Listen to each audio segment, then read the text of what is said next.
ఇందాకెక్కడికెళ్ళావు? నేనా పక్కింట్లో వెళ్ళిన కలిసి వస్తున్నాను.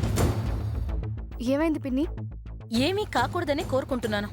అయినా పెళ్లి నిశ్చయమైన ఆడపిల్ల గడప దాటి వెళ్తే నలుగురు ఏమనుకుంటారు? నేనేం తప్పు చేయలేదు పిన్ని. నువ్వు తప్పు చేశావో లేదో ఎవరికి తెలీదు, నీ మనస్సాక్షికి తప్ప. ఇంట్లో పెళ్లి కొడుకున్నాడు, రేపే నిశ్చితార్థం. నువ్విలా మా అందరు కళ్ళు కప్పి కుప్పిగంతులు వేశావంటే భాస్కర్ చూస్తే ఏమనుకుంటాడు? 2 రోజుల నుంచి నువ్వు పక్కింటి వాళ్ళ గురించి, పరాయి వాళ్ళ గురించి అన్నం నీళ్లు మానేసినందుకే బియ్యాల వారు ఎన్ని అబద్ధాలు చేసుకున్నారు. కుటుంబం మొత్తం ఎన్నో అబద్ధాలు చెప్పి మేనేజ్ చేయాల్సిన పరిస్థితి వచ్చింది. అది నీ వల్లే. నేనేదో పెద్ద తప్పు చేసినట్టు మాట్లాడతావేంటి పిన్ని? అయినా నువ్వేదో నా కన్న తల్లిలో ఆరా తీస్తున్నావేంటి? త్రిపుర,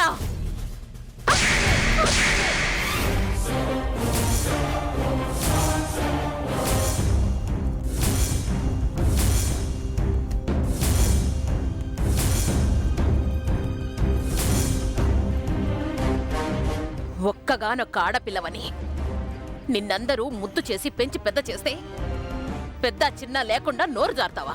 అది కాదు నానమ్మ. నోర్మోయ్!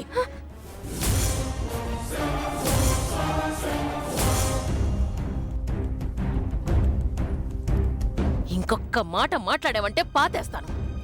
మీ పిన్ని కాదు, నేను అడుగుతున్నాను, ఎక్కడికెళ్ళావు?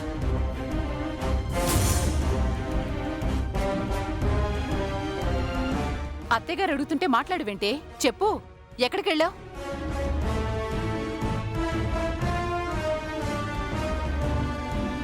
నిన్ను కన్న తల్లే అడుగుతుంది. చెప్పు త్రిపుర.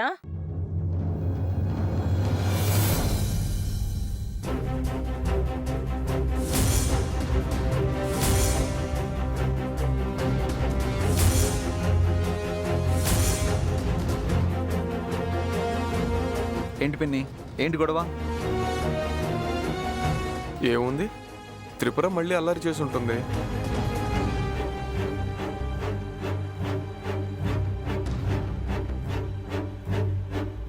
ఏం త్రిపుర, అంతే కదా?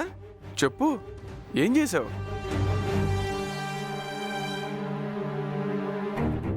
అడుగుతుంటే నీకు కాదు, చెప్పు. నానమ్మ, నేను వల్లిని కలుద్దామని పక్కింటికి వెళ్ళాను. వెళ్ళి ఏం చేసావు చెప్పు.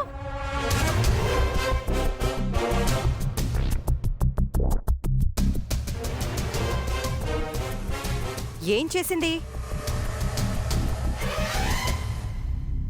ఏం చేసి ఉంటుంది? వల్లిని కాకుండా భరణిని కలిసి ఉంటుంది, అంతేగా త్రిపుర?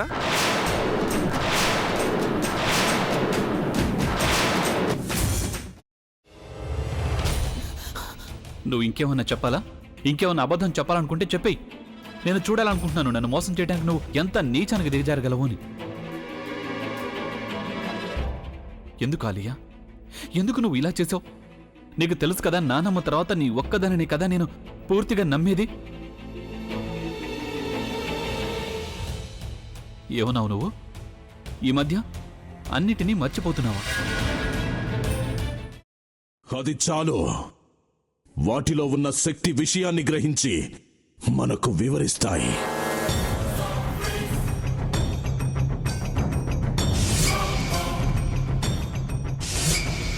ఎవరు ఆ దండ విప్పొద్దు, గది తలుపులు తెరవద్దు.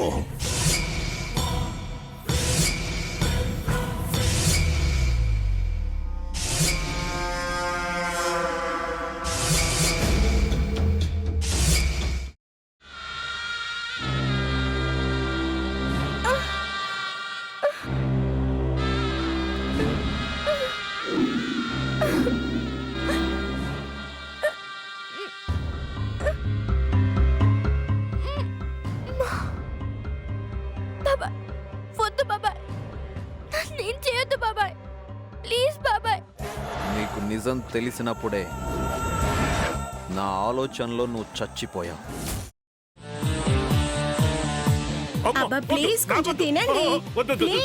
భీమారావు గారు, మీరా? ఇగో మీరా కాదు, సక్కుబాయ్. అవును, మీ పనామే లేచిపోయిందని చెప్పి కంప్లైంట్ ఇచ్చినావు కదా. రేయ్, ఆయన కంప్లైంట్ ఇచ్చింది లేచిపోయిందని కాదు, కనిపించడం లేదు అని. అట్లానా? సరే మేడం. ఇడియట్. ఆ వంట మనిషి పేరేంటన్నారు? రత్తాలు మేడం. ఏం పెద్ద మంచి, నీ వంట మంచిని కూడా మేడం అని పిలుస్తావా? రేయ్ హాఫ్ బ్రెయిన్,